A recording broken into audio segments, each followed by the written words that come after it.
All right, everyone, so right now we're going to go ahead and make our rib rub. And so I use what is called the 8-3-1 method. So that is 8 parts of sugar. So we're using brown sugar. That is 3 parts of salt. Now the salt is really important. You want to use kosher, something kind of thick that'll stick. If you use iodized, this is actually going to be a lot more salt than you want. It's not going to work. So make sure it's kosher. Morton's is the one that I prefer, but Diamond Crystal would work okay here. Then you want to add 1. So 8-3-1.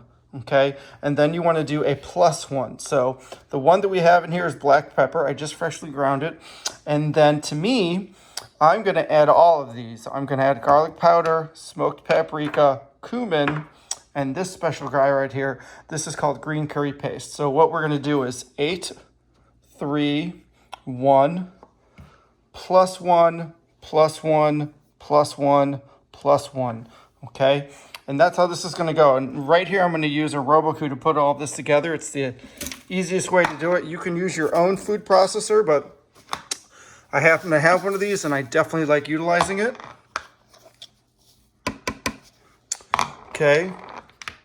We're going to stick our green curry in here too. And then for the rest of this, I'm just going to go ahead and open these guys up. And I'm going to pour them into here. And then I'll show you what it looks like once I'm done adding all of that. And now the garlic powder goes in. And now our cumin's going to go in. And now we have our smoked paprika. So let me walk you through this really quickly. So this is green curry paste by a company called Mayploy.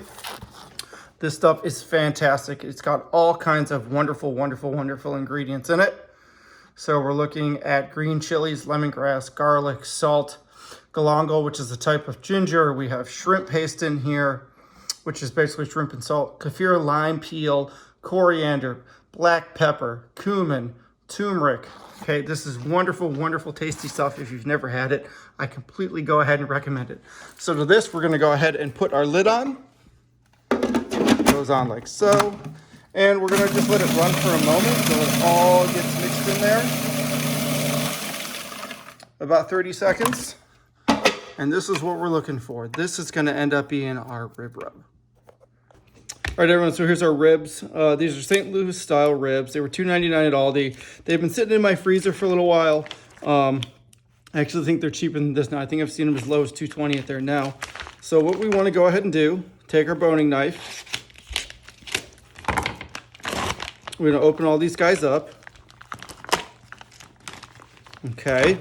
Try to leave all that juice in there. You can see it's all sitting right there. As I let it go ahead and drip out. We then want to pat this dry, right? Get under the skirt a little bit. Flip her over.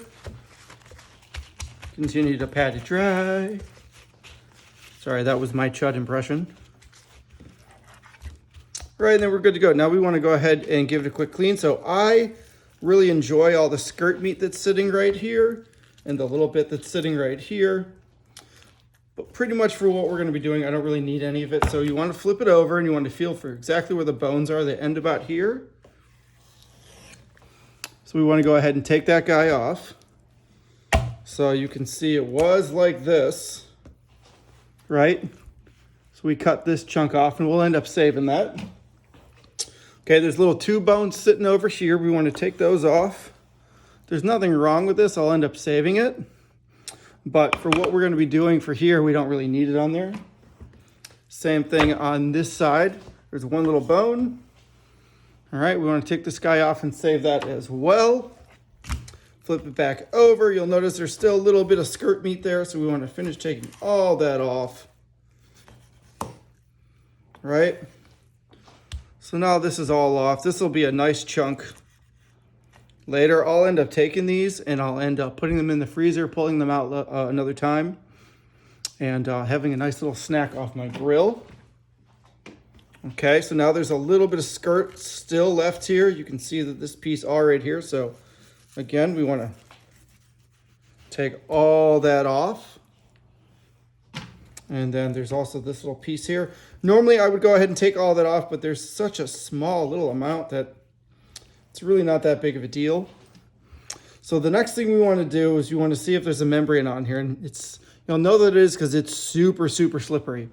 Okay, and when this cooks, a lot of people believe that It doesn't really do a lot to the meat. It doesn't really go ahead and offer any kind of real big problem. The big issue with this skin that's sitting right here, this membrane here, is this tough. Now, the benefit that it does is when you season your ribs from this side, any liquid that they have goes ahead and gets trapped because it can't get through here. The problem is that I like to eat everything involved in the ribs when I consume them, but I don't want to eat this membrane. So I choose to go ahead and take it off. So what you want to do is you want to start at this end, and you just want to find, see, look, I took a chunk off right there. You want to kind of go ahead and get your hand on there. Get a little piece right here.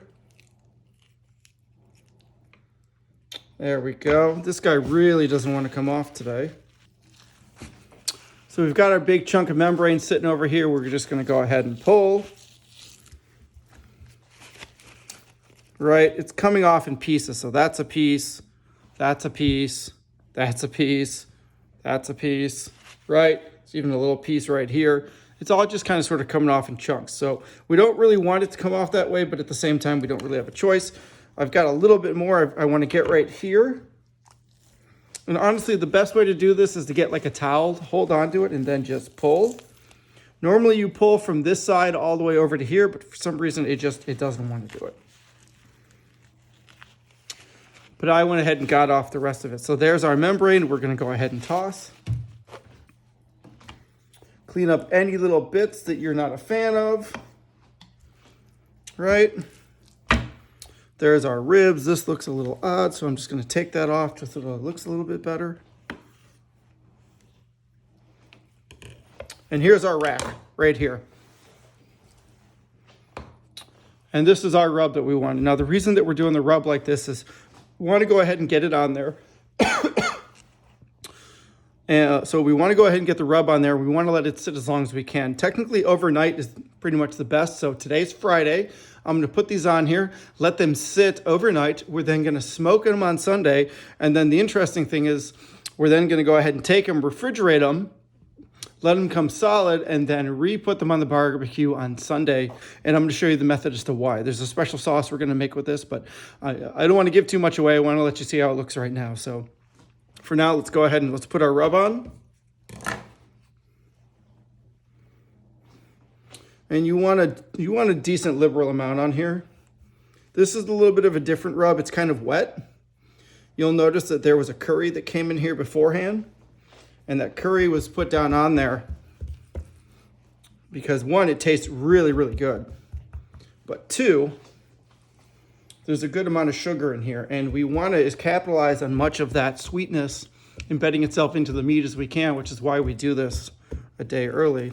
We will go ahead and get the sides, but right now I want to do the underneath. I know a lot of people argue about this, but I'm a very big fan of doing underneath. I think that permeation of flavor goes all the way through. So now we're going to do some of the sides, right? Let's get it in there. Go ahead and get our sides going, right? And they're really, really good. And then get these ends and this end. All right, so this guy's good to go. I'm going to put him on a rack. I'm going to leave him in the fridge. He's going to be in an open air rack so that all of that moisture that comes to the top goes ahead and dries away. The sugar helps go ahead and remove some of it as well. And then tomorrow morning, we're going to go ahead and take this guy. We're going to put him in foil, and we're going to cook him in the oven. And we're going to add a very special ingredient to that mix that goes in. But as you can see, everything's starting to break down beautifully. This is what we're looking for our rack to go ahead and actually look like. Let's get that guy in there good. All right, everyone, so it's the next day. These are our ribs. You'll notice that they leaked out quite a bit of liquid right there on all sides. Right, so this is what they want to look like when you're done doing your cure. So from this point, what we want to do is we're going to utilize our oven. We're not going to utilize the smoker today. So what I want to do is I want to put the oven on bake. I want to drop it down to 265 degrees. And it's going to take about 3.5 hours to go ahead and cook here. And once that cooking is done, I'm going to pull it off and I'm going to check it with a thermometer. But for now, what we want to do is we want to prepare the ribs. So we're going to put them on this sheet of aluminum foil here. We want to make sure that the foil stays shiny side up. And then what we want to do is we want to build a little teepee. Notice I'm doing this with one hand. Right, so we've gotten it all together, and what we want to do is we want to close one end and we want to leave another end open right here. And the reason that we're doing that is because we want to add some vinegar. Now, a lot of people add all different kinds of things. I like vinegar because what we're going to end up doing is when we're done with all of the liquid inside of here, we're going to take it, we're going to pull out all the fat, we're going to cook it down, we're going to add some barbecue sauce to it, and that's going to end up being our barbecue sauce that is utilized to finish our ribs. So for this part, we only want to add maybe like 2 tablespoons. So about that much. And now what we want to do is we want to take this, we're going to close it up, and as soon as our oven is red all the way up at 265, we will go ahead and pop it in. All right, so it's been 2.5 hours, and there they are.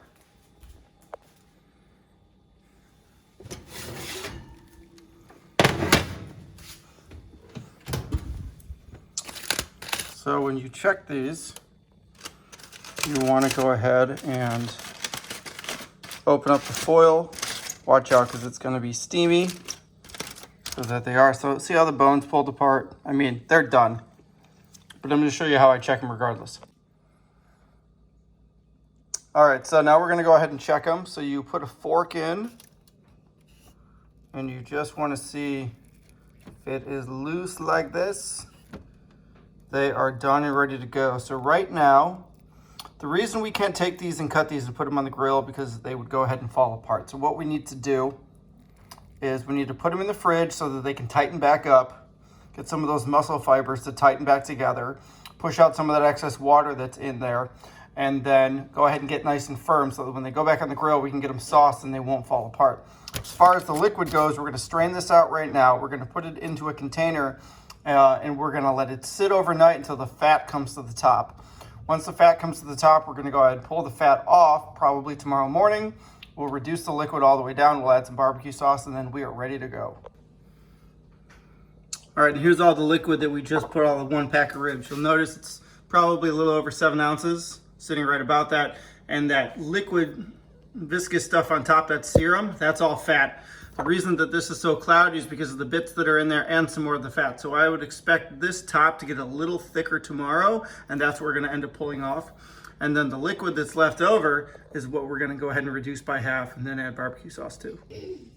All right, so now we got to prepare them to put them in the fridge. So what I like to do is I like to put them in saran wrap, and I like to do that when they're warm. As you can see, they're steaming up.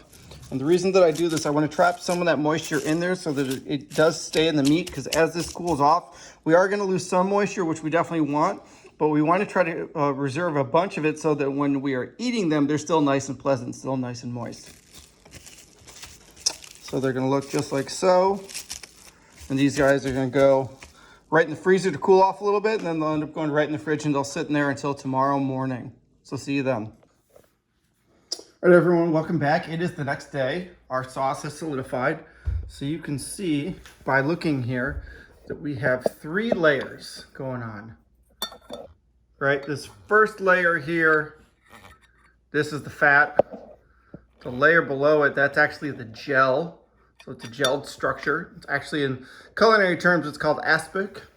And then the stuff below is water and a bunch of particulates. So what we're gonna do is we're gonna take the fat off.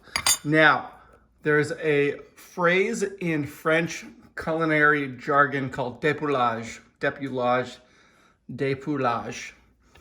and it means to skim the scum. So literally what we're gonna do is we're gonna take all this fat off of here, and then the remaining product that is here, we're gonna reduce it down to about half, and then we're gonna mix it into a standard barbecue sauce, hit it with a touch of salt, and then we're done. But the reason that I put this in the fridge is because I wanted all the fat that was sitting in this gel area and in this solids area to go ahead and come up here. And when saturated hard fat goes ahead and goes in to something like this, it actually comes apart, you'll notice, really, really, really, really easy. So what we're gonna do is we're just gonna take all this off like so. You notice it comes off just like that. And we're gonna lift all that out of there. We're gonna pop this in the trash can. And then we're gonna finish getting it. We're gonna put it into a saucepan and we're gonna reduce it down by half. Well, one last little thing to notice is that none of the fat actually sticks to this stuff. Okay, so this is water. This is a water-based gel, and then you have fat. They don't really like to mix into one another. That's why they sit on top and they separate. A little bit of electron chemistry there for you. So we're ready to go. So we have our saucier, and I want you to watch this. See how that pops off like so? It's going to drop right in there, and it's going to leave everything clean. The only thing sticking to the sides is that fat and that little bit of piece right there. I'll scrape it off in a little bit. So we're going to take this. We're going to put it on our stovetop. Because I live in Florida, I have wonderful, wonderful, wonderful electric stove. And I'm literally just going to melt it. You can see how it's starting to melt right there. It's just starting to melt. So we're going to melt this. And we're going to reduce it by half. And then we're going to add it into barbecue sauce. All right, and here's our liquid. It's melted all the way through. You can see it's starting to break down. Just looks like almost like the thinness of water. It's actually a lot thicker than that once it cools down. We're going to take this, reduce it by half. We're going to mix it with barbecue sauce, and then we're going to go ahead and utilize that on our ribs. All right, everybody, so we are cooking here, and I wanted to show you a trick. Let's see if the camera will let me. You notice that the bubbles there are pretty small. Right? And this is saucier's trick. I was a saucier for a whole bunch of years in fine dining restaurants. So as the bubbles get bigger, that means that the liquid itself gets thicker. And as the liquid itself gets thicker, that means that you have less water in there. And the idea here is that we want to cook a lot of the water out so that we have a very concentrated flavor. And as soon as we're done getting all that water out and we get that concentrated flavor, then we're going to end up mixing that in to our sauce. The trick here is you want the bubbles to be almost the size of dimes. I know that you can see right here sitting there kind of in the center, we're starting to get a little bit of dime sized bubbles, or at least close to that. But then if you look more towards the sides, we're not really getting that. So the trick here is to concentrate and to get rid of as much of the water as we can, i.e. get those bubbles close to that dime size, and then you want to go ahead and then you can utilize that. Then you've made something called a gloss. And every once in a while, you want to go ahead and give this a quick mix to make sure that nothing is sitting and sticking at the bottom so that we get our nice, thick gloss reduced down.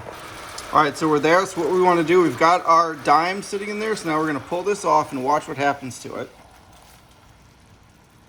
It's broken down into like being this nice, thick gloss. If I took this and I put it on a plate right now and I let it cool off, it would go ahead and get nice and rubbery and thick from all of that aspic, all of that gelatin, all of those fibrous bonds that are sitting in there. But look at that, it almost looks like barbecue sauce, and it tastes amazing. It's a concentration of everything that was in our ribs. We had the seasonings from the ribs, we had all of the bones and their flavors from the ribs, we had all the meats and all of the liquid that came out of that. So this stuff is going to be really good. So right now what we're going to do is we're going to add some barbecue sauce to this.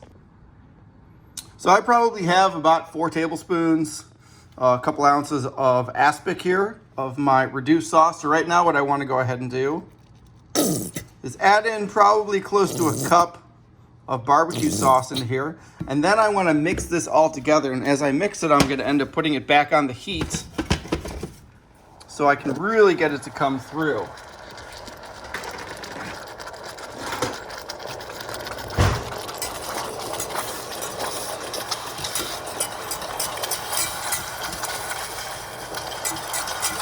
And the only reason I have it back on the heat, the only reason whatsoever, is so that I can thin that sauce back out so that I can get this to mix together.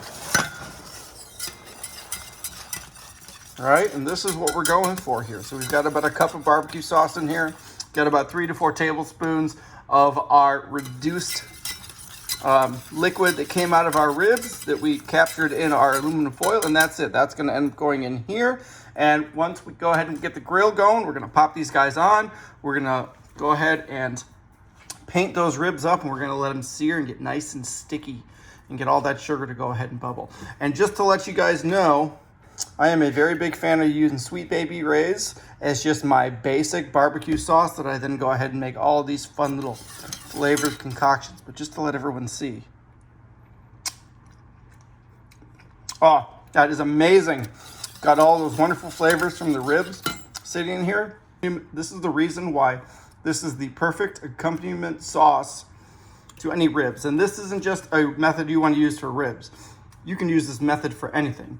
Any liquid that comes off of something that you cook, you always want to go ahead and try to collect all of that, try to reduce it down, try to add different stocks or butters or other things to it, and you get these wonderful flavors that go perfectly with the food that you are preparing.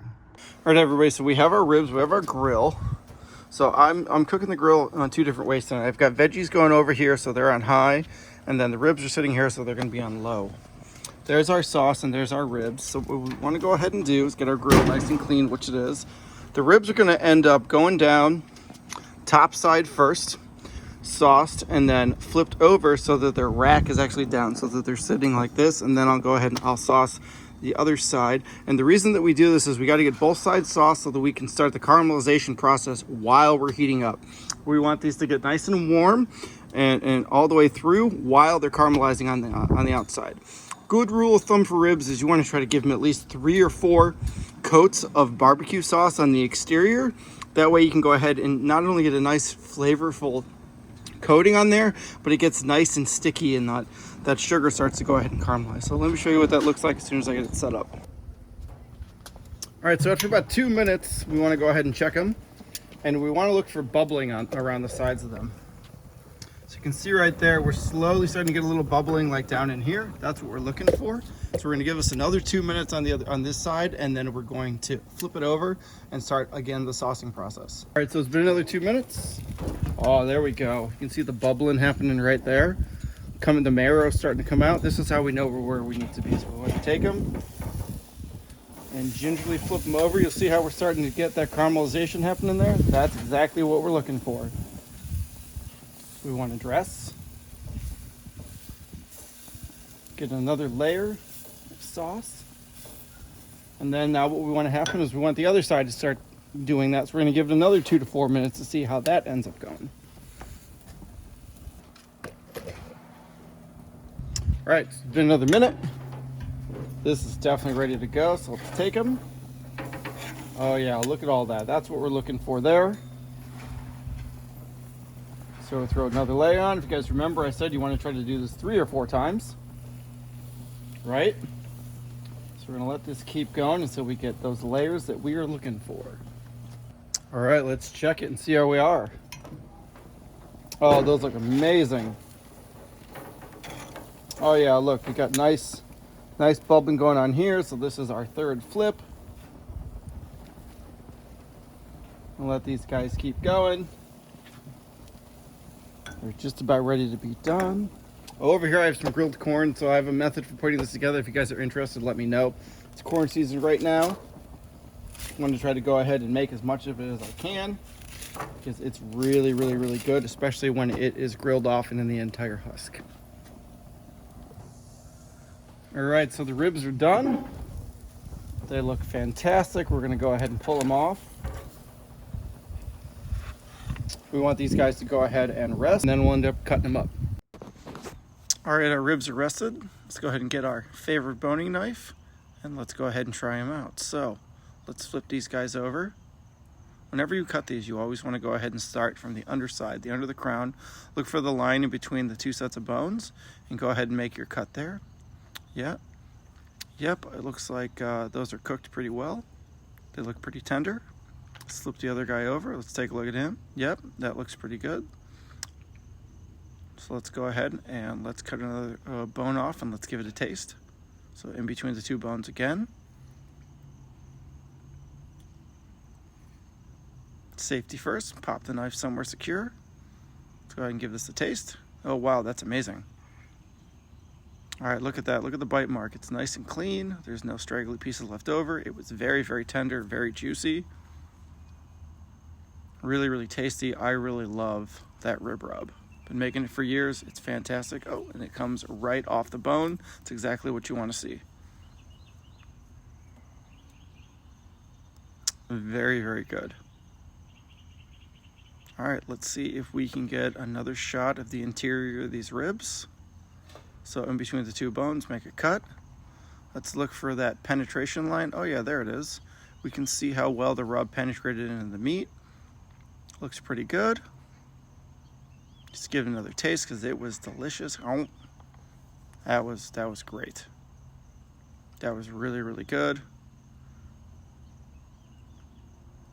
I definitely recommend going ahead and making these moving forward. All right, now if you like this kind of content and you want to see me continue to do things like this in the future, please go ahead and like, share, and subscribe. Please go ahead and leave a comment down below. And guys, I know a lot of you are watching this for the first time. Please go ahead and hit that subscribe button. Oh yeah, let's do this. Let's try it with a little bit of that homemade sauce we just made with that homemade gloss from the drippings from the ribs that we reduced down. Oh, that was amazing. Super, super good. Anyways, like, share, and subscribe. Please leave some comments down below. And as always, have a great barbecue week.